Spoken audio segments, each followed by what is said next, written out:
Дали новиот спикер на собранието Афрем Гаши го прекрши уставот? Да, може да се каже дека според уставот и според законот требаше прво на македонски да се да положи заклетва, па потоа на албански и е должен да го почитува законот, деловникот и уставот. И ние очекуваме дека тој тоа треба да го испорача.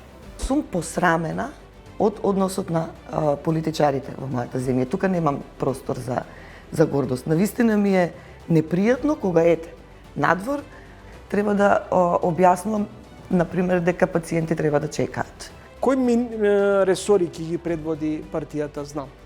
Се уште дефинитивно не разговараме за кадровски решенија. Најголем дел од нашите платформски определби и програмски залагања ќе бидат дел од една идна владина програма. Македонија велика како извозен и регистриран бренд, дали тој заштитен знак ексклузивно припаѓа на нашиот сосед?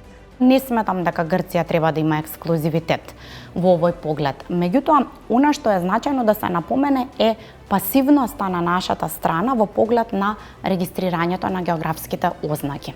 Зошто патот до правна сигурност е поплочен со голем број на предизвици? Па затоа што кај нас правдата е привилегија на исклучиво на богатите и моките. И токму тоа, ако погледнете во нашите затвори, нема да ги најдете олигарсите. Македонските граѓани преферираат повеќе да купуваат оригинал или фалсификат брендови? Па сакам да кажам дека преферираат оригинал, меѓутоа сведоци сме дека се купуваат и фалсификувани производи.